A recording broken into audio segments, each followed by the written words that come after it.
Hey guys, Professor Bill, Comic Book University, and I am reading Batman, All-Star Batman, issue number 6. Guys, I don't usually read this comic because I've had a really bad taste in my mouth for all the other volumes that have been put out before. No names, but, Batman painting everything yellow and eating yellow fruit just so that he could resist the Green Lantern. I mean, come on, man.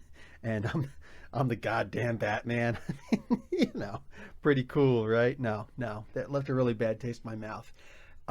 It actually wasn't until I was talking to somebody at the comic book store when he pointed out that it was Scott Snyder and Jacques who were on this comic. And I said, okay, where have I been?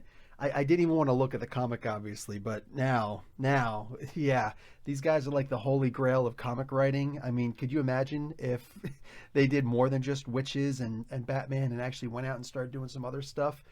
Ah, dream come true. Anyway, guys, to make this as short as possible, this is a phenomenal comic. Now, issue 6, I was very lucky because I would have bought it if it was the last issue of a particular series, but nonetheless, I started off on an issue 1 for the first part. The second half of the story was actually a part 5, but this particular first part, he goes way up north into the Arctic, past the Arctic Circle, like 300 miles.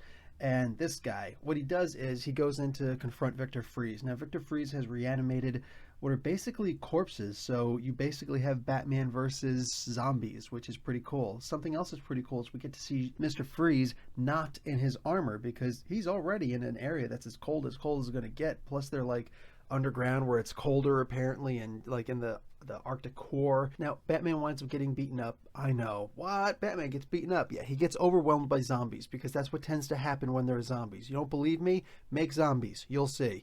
Anyway, don't make zombies, please. Don't make zombies. But Batman gets beaten up. He gets his armor stripped, and you think that he's going to lose, but Batman doesn't lose because he's smarter than. Whatever you put after the word than is correct, all right? Batman is smarter than whatever. And he actually infects himself with a disease. He infects himself with a disease that carries heat, so he's basically like a thermos. Not even just a thermos, he's more like a hot water boiler. He's a powder keg of heat. That's what he is, all right? He's really hot, like on fire, and bleeding because all the heat that he's building up. It's almost like the DC version of Extremis virus, all right? And he's able to start destroying the airborne bacteria and spores that Victor Freeze has been releasing from ages past, and just he's killing everything, and he's beating up these zombies, and he locks himself in a chamber with Freeze himself, and just, oh man, like this is just so good. It was good the whole time. There were no word bubbles in this. It was actually just black narration boxes and purple narration boxes, and some that didn't have boxes at all. So the black boxes were clearly Batman speaking. The purple boxes were Victor speaking. The ones that weren't assigned a color, you had to kind of guess who was speaking. And guess what? You're probably wrong in your guess. It was that good, though. Just the thing with the poem.